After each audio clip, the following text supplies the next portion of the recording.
ayon din sa iyong pag-ibig sa akin.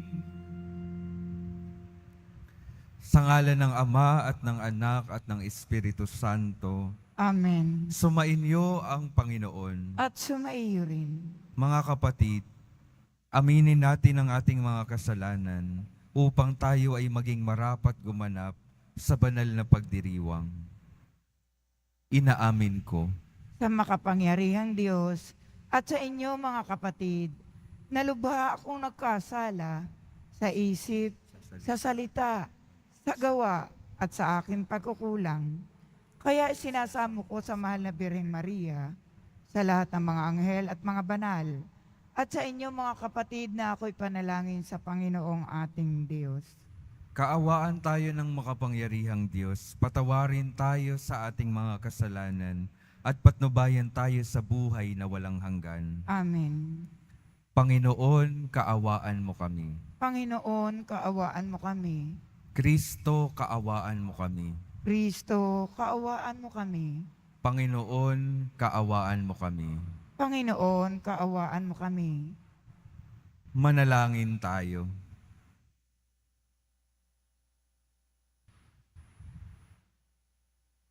Ama naming makapangyarihan, kaming napapasubasog dahil sa aming kahinaan, ay makabangon nawa at makapanindigan, pakundangan sa pagpapakasakit ng iyong anak, kasama mo at ng Espiritu Santo, magpasawalang hanggan. Amen. Magsiupo po ang lahat. Pagbasa mula sa aklat ni Propeta Isaías. Ito ang lingkod ko na aking itataas, na aking pinili at kinalulugdan.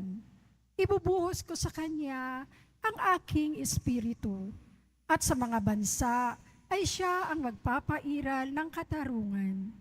Mahinahon at banayad kung siya'y magsalita, ni hindi magtataas ng kanyang tinig. Ang marupok na tamboy, hindi babaliin. Ilaw na aandap-andap, di niya papatayin. At ang katarungan, ang paiiralin. Di siya mawawalan ng pag-asa, ni masisiraan ng loob. Paghahariin niya ang katarungan sa daigdig. Ang mga bansa sa malayo ay buong pananabik na maghihintay sa kanyang mga turo. Ang Diyos ang lumikha't nagladlad ng kalangitan, lumikha ng lupa at nagbigay buhay sa lahat ng bagay dito sa daigdig. At ngayon ang Panginoong Diyos ay nagsabi sa kanyang lingkod, Akong Panginoon, tumawag sa iyo. Binigyan kita ng kapangyarihan upang pairalin ang katarungan sa daigdig. Sa pamamagitan mo ay gagawa ako ng pagkikipagtipan sa lahat ng tao at magdadala ng liwanag sa lahat ng bansa. Ikaw ang magpapadilat sa mga bulag at magpapalaya sa mga bilanggo ng kadiliman. Ang salita ng Diyos. Salamat sa Diyos. Panginooy aking tanglaw, siya'y aking kaligtasan. Panginooy aking tanglaw, siya'y aking kaligtasan. Tanglaw ko'y ang poon, aking kaligtasan. Kaya walang takot, ako kanino man. Sa mga panganib, kaniyang iingatan. Kaya naman ako'y walang agam-agam. Panginooy aking tanglaw, siya'y aking kaligtasan. Kung ang aking buhay ay pagtatangkaan, niyong masasama, sila'y mabubuwal.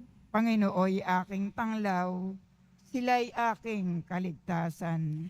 Kahit sa lakayin ako ng kaaway, magtitiwala rin ako sa may kapal. Panginooy aking tanglaw, siya'y aking kaligtasan. Ako'y nananalig na bago mamatay, masasaksihan ko ang iyong kabutihan na igagawad mo sa mga hinirang. Sa Panginoong Diyos, tayo'y magtiwala. Ating patatagin ang paniniwala. Tayo ay umasa sa Kanyang kalinga. Panginooy aking tanglaw, siya'y aking kaligtasan. Magsitayo po ang lahat.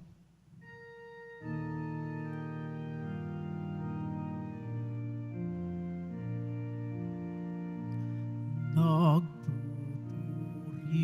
kami sa'yo, Panginoong Jesucristo. Nagpupuri kami sa'yo, Panginoong Jesucristo. Nagpupuri kami sa'yo, Hari namin, Jesucristo, ang pagdamay mo sa tao ay talagang at totoo na kami minamahal mo. Nagpupuri kami sa'yo, Panginoon Jesucristo. Sumainyo ang Panginoon. At sumaiyo rin. Ang mabuting balita ng Panginoon ayon kay San Juan. Papuri sa iyo, Panginoon. 6 na araw bago magpaskwa, si Jesus ay dumating sa Betania, sa bayan ni Lazaro na kanyang muling binuhay. Ipinaghanda siya roon ng hapunan. Naglingkod si Marta at si Lazaro'y isa sa mga kasalo ni Jesus. Kumuha si Maria ng mamahaling pabango, 1 libra ng dalisay na nardo, at ibinuhos sa mga paa ni Jesus. Pagkatapos, pinunasan ng kanyang buhok at humalimuyak sa buong bahay ang pabango. Si Judas Iscariote, ang alagad na magkakanulo kay Jesus, ay nagsabi, "Bakit hindi ipinagbili ang pabango at ibinigay sa mga dukha ang pinagbilhan? Maaaring umabot sa 300 denaryo ang halaga niyan." Hindi dahil sa siya'y may malasakit sa mga dukha, kaya niya sinabi iyon, kundi dahil siya'y magnanakaw. Siya ang nag-iingat ng kanilang salapi at kinukupit niya ito. Sumagot si Jesus, "Ano't siya'y ginugulo ninyo? Pabayaan ninyong ilaan niya ito para sa paglilibing sa akin. Habang panahoy kasama ninyo ang mga dukha, ngunit ako'y hindi ninyo kasama sa habang panahon." Nabalitaan ng maraming Hudyo na si Jesus ay nasa Betania, kaya't pumaroon sila, hindi lamang dahil sa kanya, kundi para makita si Lazaro na kanyang muling binuhay. Kaya't binalak ng mga punong saserdote na ipapatay rin si Lazaro, sapagkat dahil sa kanya'y maraming Hudyo ang humihiwalay na sa kanila at nananalig kay Jesus. Ang mabuting balita ng Panginoon. Pinupuri ka namin, Panginoong Hesukristo. Magsiupo po ang lahat. Magandang umaga po mga minamahal kong mga kapatid na naririto at kasama natin online. Good morning po. Sa araw pong ito, ipinapakita po sa atin yung mga kaibigan po ni Jesus. At gusto kong magbigay ng 2 karakter sa ating ebanghelyo na pwede rin nating tingnan saan ba tayo sa ating pakikipagkaibigan kay Jesus. Ang una po nating tingnan ay si Judas. Yan. Tingnan po yung mga katabi. Yan. Hindi naman.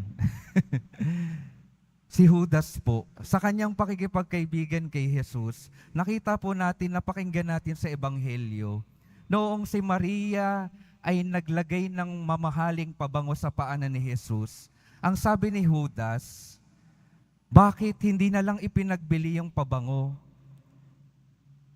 Kung ipagbibili iyon, magkakaroon tayo ng pera na pwedeng ipangtulong sa may hirap. Pero sinabi rin sa Ebanghelyo, hindi niya sinabi iyon dahil sa kanyang pagmamalasakit sa may hirap. Ano si Judas? Siya ang kanilang tagapagtago ng salapi at sinabi sa Ebanghelyo, siya ay nangungupit, siya ay isang magnanakaw. Kung titingnan po natin, si Judas sa kanyang pakikipagkaibigan kay Jesus, ang kanyang motibasyon ay yung kanyang makukuhang material habang siya ay kasama ni Jesus. Wala na yung focus niya kay Jesus. Sa kanyang pakikisama kay Jesus, ang kanyang focus napunta na sa mga material na bagay na wala na kay Jesus. Tingnan po natin yung ating mga sarili. Sa mga pagpapalang ibinibigay ng ating Panginoon, sa mga yaman, sa mga material na bagay na ibinibigay sa atin ng ating pakikisama sa ating Panginoon, baka rin nawawala na yung ating focus sa pinagmumulan ng lahat ng biyaya. Yun po kasi yung danger kung minsan, nakasalalay na lamang sa mga material na bagay yung ating pakikisama kay Jesus. Kapag hindi na tayo binibigyan ng mga biyaya ng mga material na bagay na hinihingi natin, dahil hindi na tayo nakafocus kay Jesus, baka eventually tayo rin ay lumayo at tumiwalag kay Jesus. Ayun po si Judas sa kanyang pakikisama kay Jesus. Siya, ang kanyang motibasyon ay yung kanyang makukuha at hindi na talaga yung kanyang ugnayan sa ating Panginoon. Kaya kung titingnan po natin, malungkot si Judas nung ginamit yung pabangong mamahalin para sa paanan ni Jesus dahil nabawasan yung pwede niyang makuha. Tingnan po natin yung ating mga sarili. Katulad na ba tayo ni Judas sa ating pakikisama kay Jesus? Sabi po ng aming profesor, nung minsan na kami ay nasa klase, ang problema daw sa mundo ngayon, yung mga kagamitan na dapat ginagamit lamang ay lubos na nating minamahal. At yung mga tao na dapat minamahal ay lubos na ginagamit na lamang natin. Tandaan daw po natin, yung mga gamitin lang po natin para ipakita yung ating pagmamahal sa kapwa at sa Diyos. Yung mga tao po, mahalin po natin. Huwag natin lang silang gamitin para sa pansarili nating mga interes. At ayun po yung pinakita ng ating Panginoon at ni Maria sa kanyang pagbibigay ng pabango para kay Jesus. Ngayon po, puntahan po natin si Maria. Ano po yung ipinapakita ng pagkakaibigan ni Maria kay Jesus? Di ba ho, kapag yung tao ay mahalaga sa atin, marami tayong ibibigay na panahon, marami tayong ibibigay na mga bagay, at kung minsan kung titingnan ng ibang mga tao, parang sayang na yung ibinibigay natin para sa ibang mga taong minamahal natin. Hindi kasi nila naiintindihan na lubos tayong nagmamahal, kaya lubos tayong nagbibigay. Ganon po si Maria sa ating ebanghelyo. Lubos siyang nagmamahal, kaya lubos siyang nagbibigay kay Jesus. At hindi na ito naiintindihan ng iba. Ang kanyang motibasyon sa kanyang pagbibigay, yung kanyang lubos na pagmamahal sa ating Panginoon. Minsan po, may nagkwento sa aming pari, kapag summer po kasi usually, ay kami ay pinapadala sa mga probinsya at kami ay nakikipamuhay sa mga tao doon. At nang matapos yung isang buwan na siya ay galing sa probinsya, pagka-uwi po ng paring ito, dating seminarista pa siya, ay nakita ng kanilang yaya na yung kanyang tsinelas ay pudpud na. Pudpud na yung tsinelas dahil sa maraming paglalakat na ginawa sa probinsya. Kaya kinabukasan, ang ginawa ng yaya, bumili ng mamahaling tsinelas. Bumili ng mamahaling tsinelas. Ibinigay doon sa kanyang minamahal na seminarista. At sabi, sabi nung seminarista pagkaabot sa kanya, Yaya, mahal ito, mahal ito. Isoli mo na lang, ipapalitan mo ng mas mura. Huwag ito, dahil mahal ito. Dahil alam din ng seminaristang iyon na yung tsinelas, mahal, yung kinikita ng kanyang yaya ay hindi naman din ganun kataasan. Sabi nung yaya sa kanya, hindi, para sa iyan. At ito yung tandaan mo, kapag para sa minamahal, walang mahal-mahal. Walang mahal-mahal kapag para sa minamahal. Mga minamahal kong mga kapatid, ito po yung pinapaalala sa atin ng pakikipagkaibigan ni Maria sa ating Panginoon.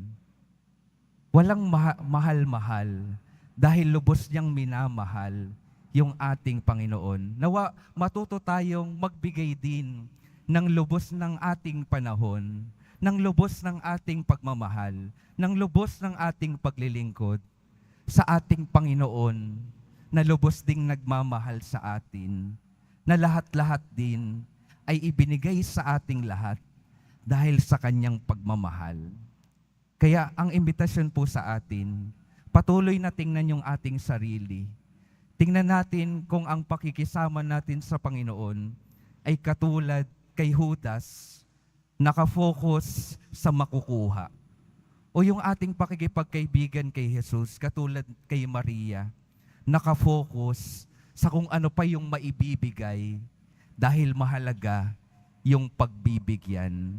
At ang imbitasyon, patuloy pong imbitasyon sa atin, huwag po nating tipirin yung ating Panginoon na hindi nagtipid ng kanyang pagmamahal para mailigtas tayong lahat.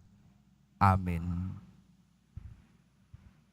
Magsitayo po ang lahat.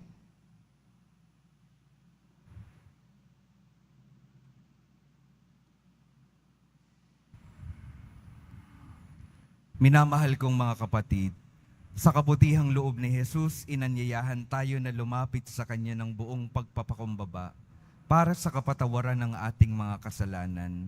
Sa bawat panalangin ng ating sasabihin, mahabaging tagapagligtas, basbasan mo kami. Mahabaging tagapagligtas, basbasan mo kami. Ang mga nagdurusa at nagdadala ng mabibigat na pasanin sa buhay, naway humarap sa mga pagsubok ng may pagtatiyaga. Manalangin tayo. Mahabaging tagapagligtas, basbasan mo kami. Ang mga bilanggo, naway magkaroon ng kaginhawaan ng loob na siyang hatid ng Espiritu. Manalangin tayo. Mahabaging tagapagligtas, basbasan mo kami. Tayo naway magbigay ng tulong sa mga dukha. Manalangin tayo. Mahabaging tagapagligtas, basbasan mo kami. Ang mga may sakit, naway makakuha ng tapang at lakas mula sa krus ni Kristo. Manalangin tayo. Mahabaging tagapagligtas, basbasan mo kami. Ama, isinugong sa amin ang iyong anak sa isang misyon dahil sa iyong habag sa sangkatauhan. Ipagkaloob mo na sa pamamagitan ng kanyang presensya sa aming buhay, lagi kaming paginawain ng kanyang kabutihang loob at lakas. Hinihiling namin ito sa pamamagitan ni Hesukristo na aming Panginoon. Amen. Magsiupo po ang lahat.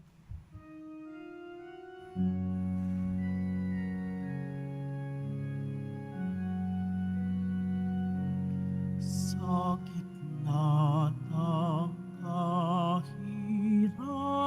kahirapan, ang nadama ko ay aliw, pagkat buhay ang natamo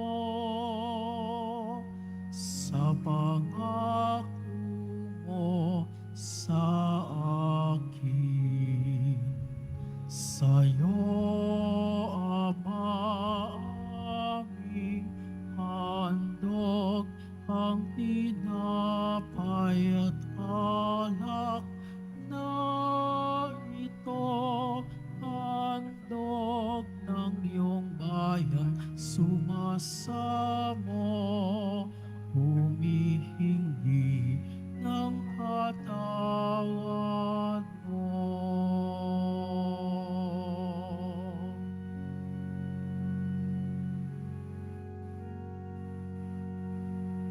Magsitayo po ang lahat.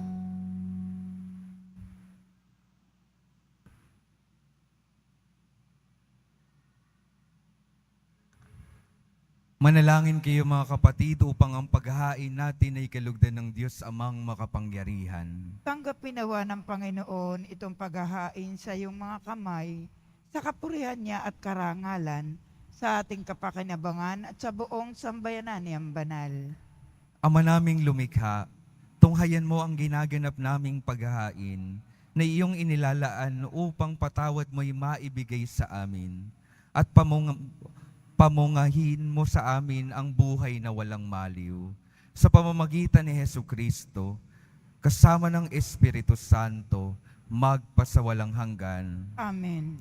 Sumainyo ang Panginoon. At sumaiyo rin. Itaas sa Diyos ang inyong puso at diwa. Tinaas na namin sa Panginoon. Pasalamatan natin ang Panginoong ating Diyos. Marapat na siya ay pasalamatan. Ama naming makapangyarihan, tunay ngang marapat na ikaw ay aming pasalamatan sa pamamagitan ni Hesukristo na aming Panginoon. Nababanaagan na namin ang pagdiriwang sa kanyang pagpapakasakit at pagkabuhay. Malulupig na ang dating pagsuway sa pag-ako sa kanyang kusang loob na katapatan at magaganap na ang pag-alala sa aming pag-anib sa iyong tinubos na angkan. Kaya kaisa ng mga anghel na nagsisiawit ng papuri sa iyo, nang walang humpay sa kalangitan, kami nagbubunyi sa iyong kadakilaan. Santo, Santo, Santo, Panginoon Diyos ng mga hukbo, napupuno ang langit at lupa ng kadakilaan mo, o sana sa kaitaasan, pinagpalaan na paririto, sa ngalan ng Panginoon, o sana sa kaitaasan, magsilod po ang lahat. Ama naming banal, ikaw ang bukal ng tanang kabanalan, kaya't sa pamamagitan ng iyong Espiritu, gawin mong banal ang kaloob na ito, upang para sa amin maging katawan at dugo ng aming Panginoong Hesukristo. Bago niya pinagtiis ang kusang loob na maging handog, hinawakan niya ang tinapay, pinasalamatan kanya, pinaghati-hati niya iyon, iniabot sa kanyang mga alagad at sinabi, "Tanggapin ninyong lahat ito at kanin. Ito ang aking katawan na ihahandog para sa inyo."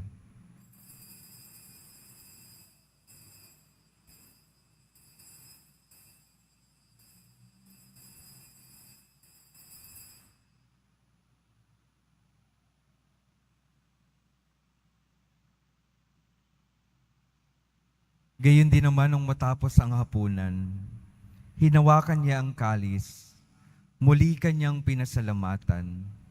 Iniabot niya ang kalis sa kanyang mga alagad at sinabi, "Tanggapin ninyong lahat ito at inumin. Ito ang kalis ng aking dugo, ng bago at walang hanggang tipan. Ang aking dugo na ibubuhos para sa inyo at para sa lahat, sa ikapagpapatawad ng mga kasalanan. Gawin ninyo ito sa pag-alala sa akin."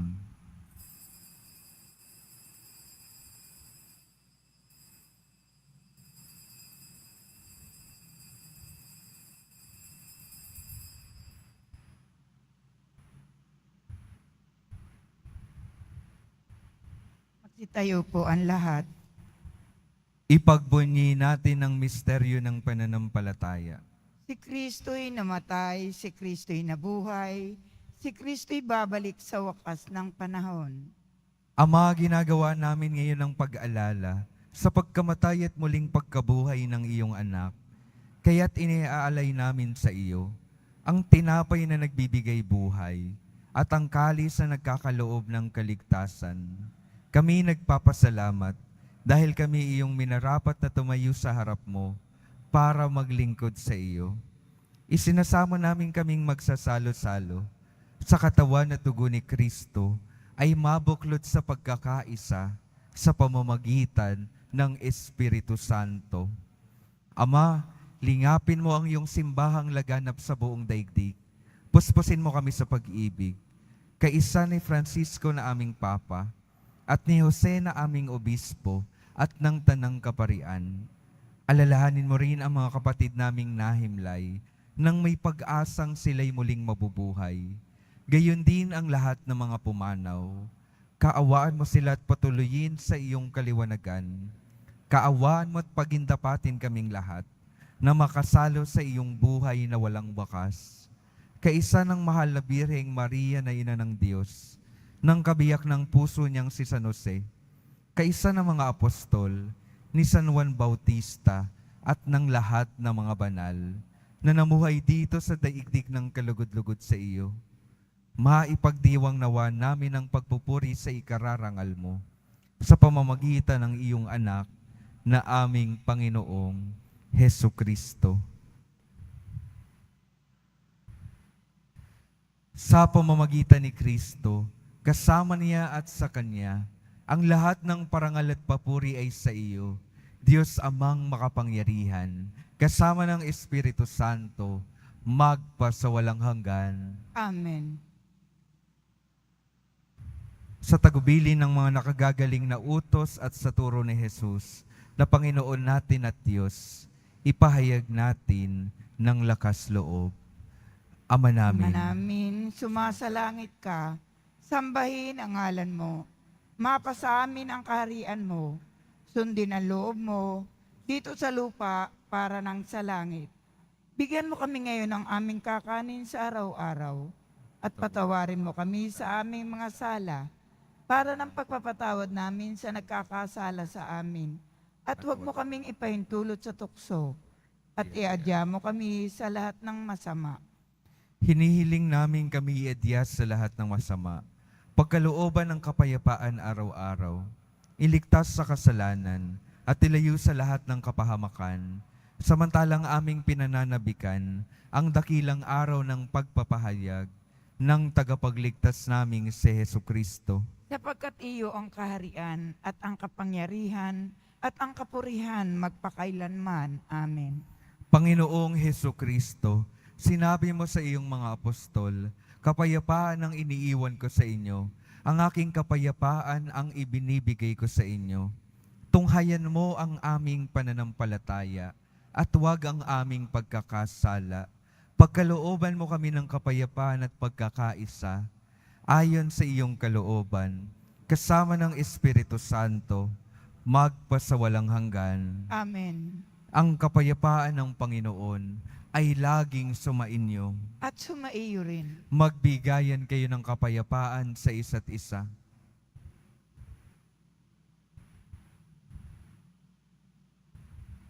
Kordero ng Diyos na nag-aalis ng mga kasalanan ng sanlibutan, maawa ka sa amin.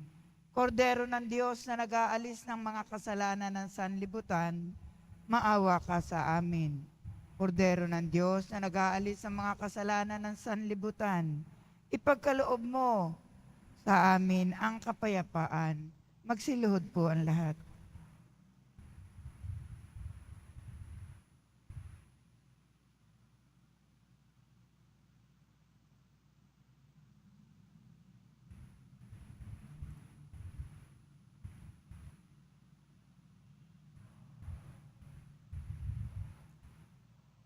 Ito ang kordero ng Diyos. Ito ang nag-aalis ng kasalanan ng sanlibutan. Mapalad ang mga inaanyayahan sa kanyang piging. Panginoon, hindi ako karapat-dapat magpatuloy sa iyo, ngunit sa isang salita mo lamang ay gagaling na ako.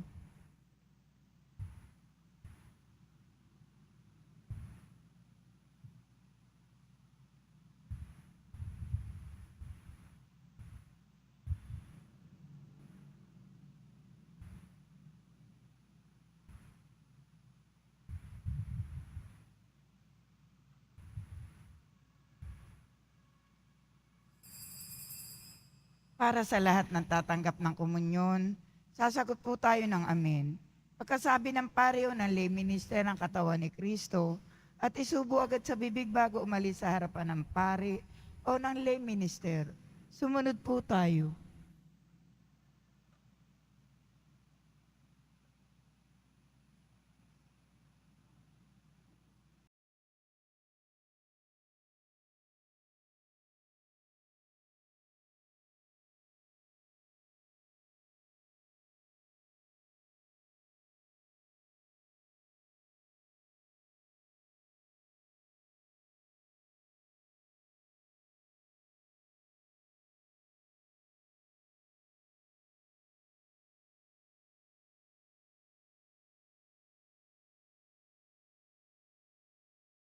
Manalangin tayo. Ama naming mapagmahal, dalawin mo ang iyong sambayanan at tunghayan mo ang aming kaloobang nakalaan upang ang mga misteryo ng hapis at luwalhati ay ipagdiwang ang tinanggap naming kagalingan sa banal na pakikinabang na pinagsaluhan namin mula sa iyong mapagpalang kamay at pamalagiin mo sa aming pakundangan sa iyong patnubay sa pamamagitan ni Heso Kristo kasama ng Espiritu Santo magpasawalang hanggan. Amen. Mga minamahal kong mga kapatid, ito pong linggo na ito, ang mga mahal na araw, ang tanging paanyaya po sa atin ay mas kilalanin yung ating Panginoon na lubos na nagmamahal sa atin. Samahan at kilalanin natin ang Panginoon na lubos na nagbigay ng kanyang sarili dahil sa dakilang pagmamahal niya sa bawat isa sa atin. At nawa sa ating pakikiisa sa Kanya, matutunan nawa nating maging katulad niya, lubos na nagbibigay dahil lubos na nagmamahal. Sumainyo ang Panginoon. At sumaiyo rin. Mahal na poong Jesus Nazareno, inihayag mo sa pamamagitan ng krus ang walang maliw na pag-ibig ng Diyos sa sangkatauhan. Pakinggan mo ang kahilingan ng iyong angkan na nagsusumamot sa iyo. Makamtan nawa nila ang iyong katugunan at tanggapin ang kasagutan na may utang na loob na tinatanaw. Basbasan din po ninyo ang mga daladala nilang mga imahen at dasalan sa pamamagitan ng bendisyon na ito, naway maaalala nila ang mga pangako nila noon sa binyag na ikaw ang kanilang iibigin at paglilingkuran bilang Panginoon magpasawalang hanggan. Amen. At pagpalain kayo ng makapangyarihang Diyos, Ama, Anak at Espiritu Santo. Amen. Humayo kayong mapayapa, taglay ang pag-ibig ng poong Jesus Nazareno. Salamat sa Diyos.